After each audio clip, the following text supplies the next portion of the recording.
RPSC द्वारा आयोजित first grade teacher के लिए जीके के पेपर में विद्यालय प्रबंधन यानी स्कूल मैनेजमेंट से संबंधित महत्वपूर्ण प्रश्नों को लेकर आपके सामने वीडियो में अंतिम समय तक बने रहेंगे तो संपूर्ण जानकारी आपको प्रश्नों की मिल जाएगी।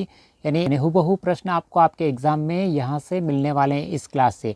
तो एग्ज़ाम देने से पहले इस वीडियो को जरूर देख कर जाए और फर्स्ट ग्रेड के पेपर देने वाले अपने मित्रों को इस वीडियो को जरूर शेयर करें। पहला प्रश्न है, प्रबंधन का गुरु किसे कहते हैं? तो पीटर ड्रेकर को। भारत में प्रबंधन का जनक किसको कहा जाता है? तो अरिंदम चौधरी को।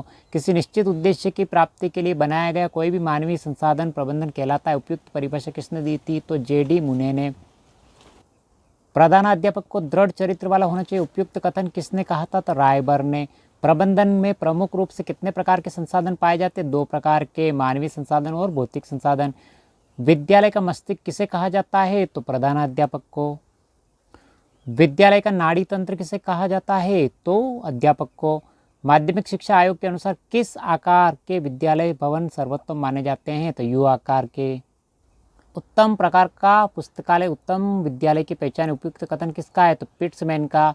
वह व्यक्ति ही प्रधानाध्यापक के रूप में सफल है जो ज्ञानी, तर्कवान, अदम्य साहस एवं धैर्यवान हो, कथन किसका है? कुरबली का। विद्यालय प्रबंधन का मुख्य लक्ष्य होता है बालक का सर्वांगीण विकास करना। विद्यालय प्रबंधन संरचना के पद सोपान में सर्वोच्च स्थान पर कौन होता है? प्रधानाध्यापक। शैक्षिक प्रबंधन किसके लिए होता है? विद्यालय के लिए। पोस्ट कोड के अनुसार आर किसका प्रतीक है? प्रतिवेदन यानी रिपोर्ट का प्रतीक है। किसने कहा था कि शिक्षक को तर्कवान होना चाहिए? कुरबली ने।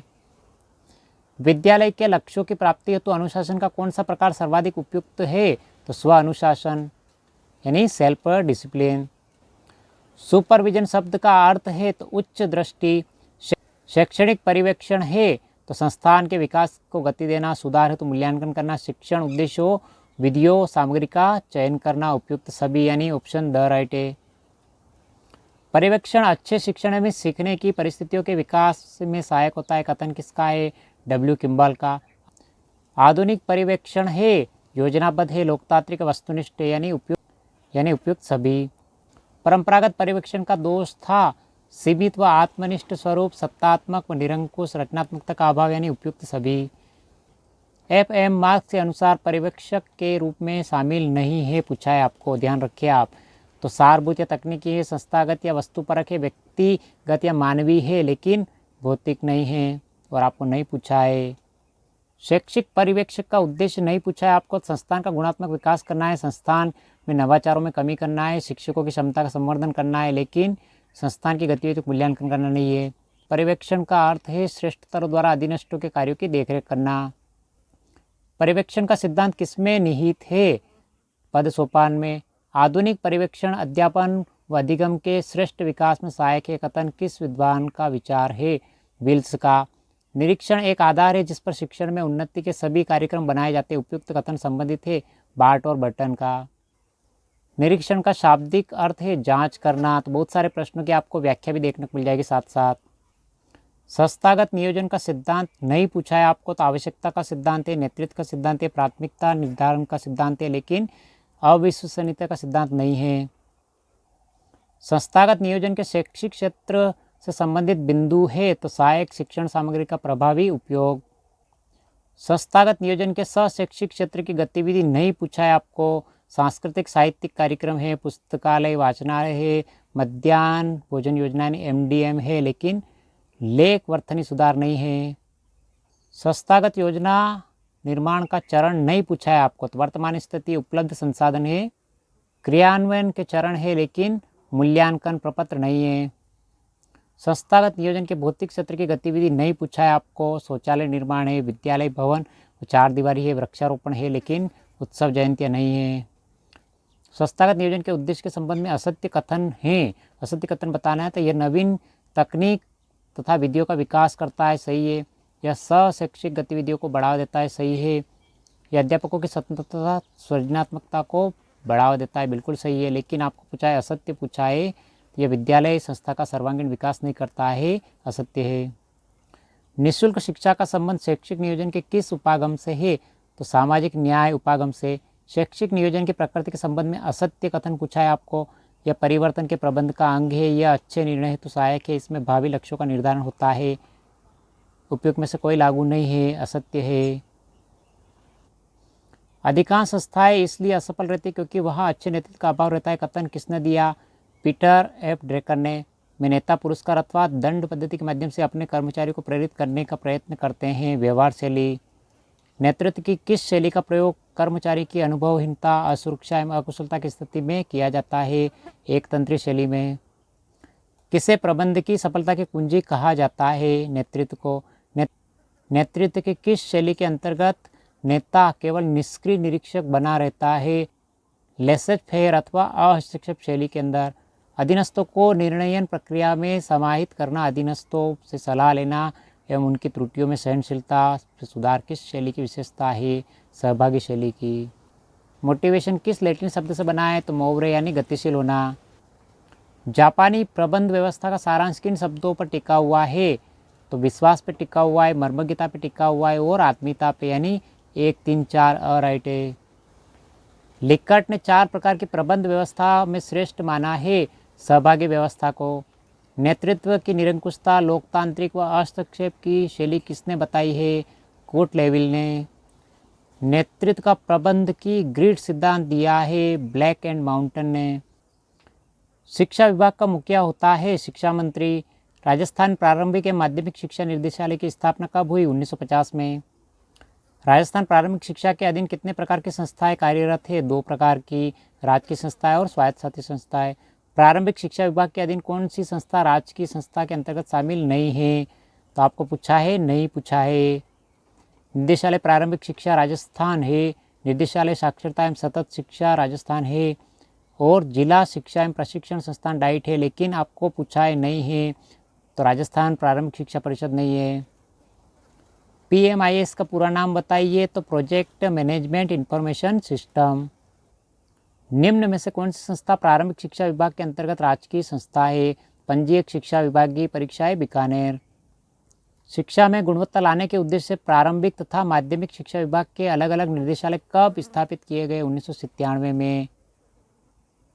प्रारंभिक निर्देशालय बीकानेर में और माध्यमिक निर्देशालय भी बीकानेर में स्थित है। माध्यमिक शिक्षा बोर्ड द्वारा आयोजित परीक्षा नहीं पूछा है आपको।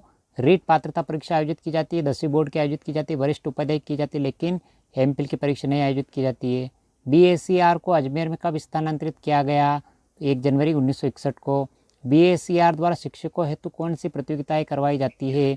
पत्रवाचन प्रतियोगिता, अध्यापन प्रतियोगिता, लेखन प्रतियोगिता, यानी उपयुक्त सभी प्रतियोगिताएं करवाई जाती है। BACR द्वारा कक्षा 9 से 12 के विद्यार्थियों हेतु कौन सी प्रतियोगिता नहीं कराई जाती है? निबंध प्रतियोगिता करवाई जाती है, प्रश्नोत्तर प्रतियोगिता करवाई जाती है, चित्रकला प्रतियोगिता करवाई जाती है, लेकिन आपको चाहे नहीं करवाई जाती है तो समूह गायन की नहीं करवाई जाती। विद्यार्थियों की सुविधा है तो BACR द्वारा विद्यार्थी सेवा केंद्र स्थापित किए गए हैं जिला स्तर पर। BACR द्वारा कौन सी परीक्षा ली जाती है? राज्य स्तरीय प्रतिभा खोज परीक्षा, राज्य स्तरीय गणित व विज्ञान प्रतिभा खोज परीक्षा, राज्य स्तरीय कला व वाणिज्य प्रतिभा खोज परीक्षा, यानी उपयुक्त सभी परीक्षा ली जाती है। BACR द्वारा 2017-18 शुरू पुरस्कार योजना में शामिल नहीं पूछा है आपको। शिक्षा रत्न पुरस्कार 1 लाख रुपए है, कला रत्न पुरस्कार 51,000 रुपये है, खेल रत्न पुरस्कार 51,000 रुपये है, लेकिन संगीत रत्न पुरस्कार नहीं है। एकल या द्विपुत्री योग्यता पुरस्कार योजना किसके द्वारा दिया जाता है? माध्यमिक शिक्षा बोर्ड द्वारा। माध्यमिक शिक्षा बोर्ड राजस्थान का परीक्षा संचालन संबंधी कार्य है परीक्षा केंद्र बनाना, प्रश्न पत्र तैयार करना, उड़नदस्तों के सदस्यों को नियुक्त करना, यानी उपयुक्त सभी कार्य है। IASC का उद्देश्य है माध्यमिक शिक्षा में शोध, सेवापूर्ण पाठ्यक्रम का आयोजन, सेवाकालीन प्रशिक्षण, यानी उपयुक्त सभी। IASC के दैनिक शैक्षिक व्यवस्था तथा सेवापूर्ण प्रशिक्षण की गतिविधियों का संचालन कौन सा विभाग करता है? शैक्षिक आधार विभाग। IASC बीकानेर में कितने जिलों के अध्यापकों को प्रशिक्षण दिया जाता है? 16 जिलों के अध्यापकों को। माध्यमिक स्तर के शिक्षक प्रशिक्षण संस्थानों का स्तर ऊपर उठाने के लिए किसकी संकल्पना लाई गई है? शिक्षक शिक्षा महाविद्यालय, यानी CTE की। IASC अजमेर कितने जिलों के कार्मिकों को प्रशिक्षण देता है? 17 जिलों को। IASC का अकादमिक विभाग नहीं पूछा है आपको। प्राथमिक शिक्षा विभाग है, शोध प्रभाग है, सेवारत शिक्षा और प्रसार सेवा विभाग है, लेकिन प्रौढ़ शिक्षा विभाग नहीं है। IASC पर प्रशासनिक नियंत्रण किसका होता है? तो माध्यमिक शिक्षा निर्देशालय का।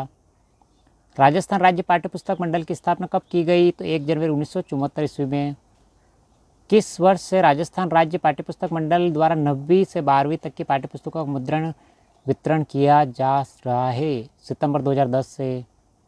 राजस्थान राज्य पाठ्यपुस्तक मंडल की नियमावली कब से लागू की गई है? तो 1 अगस्त 1997 से। पाठ्यपुस्तक मंडल के सचिव की नियुक्ति किसके द्वारा की जाती है? तो राज्य सरकार द्वारा। RSTB की शासी परिषद का अध्यक्ष कौन होता है? शिक्षा मंत्री। RSTB को कितने अनुभागों में विभाजित किया गया है? तो 5 अनुभागों में विभाजित किया गया है। निम्नलिखित में से राजस्थान राज्य पाठ्यपुस्तक मंडल का कार्य नहीं पूछा है आपको। प्रकाशन, मुद्रण व वितरण करना है, लेखकों को अनुबंधित करना है, मुद्रकों को अनुबंधित करना है, लेकिन शिक्षा में अनुसंधान कार्य नहीं है। RSTB के प्रथम अध्यक्ष कौन थे? तो श्री खेत सिंह। RSTB किस सिद्धांत पर कार्य करता है? नो प्रॉफिट नो लॉस के सिद्धांत पर। SIQE कार्यक्रम के कौन से उद्देश्य हैं?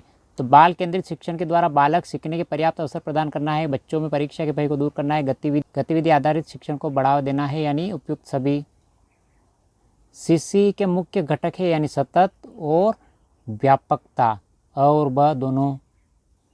SIQE नीति निर्धारण की सर्वोच्च निकाय है, तो परियोजना परिचालन समिति।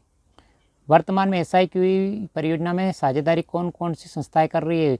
राजस्थान स्कूल शिक्षा परिषद, निदेशालय प्रारंभिक शिक्षा, निदेशालय माध्यमिक शिक्षा और RSCERT, यानी उपयुक्त सभी।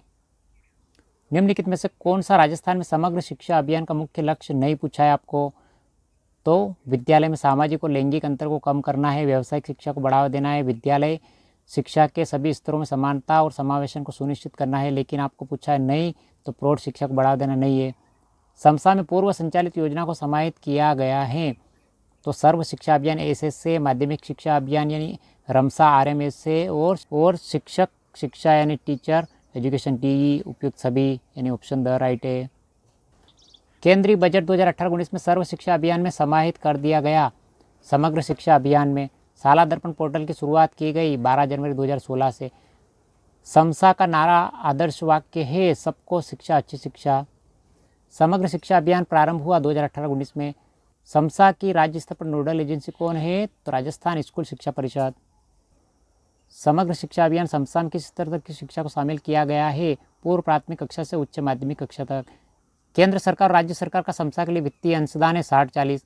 समग्र शिक्षा अभियान 2.0 के उद्देश्य हैं: एक समान व समावेश शिक्षा देना, आरंभिक बाल्यावस्था देखभाल व शिक्षा हेतु शिक्षकों को प्रशिक्षण देना, व्यावसायिक शिक्षा का विस्तार करना, यानी उपयुक्त सभी। समग्र शिक्षा अभियान 2.0 प्रारंभ हुआ 4 अगस्त 2021 में।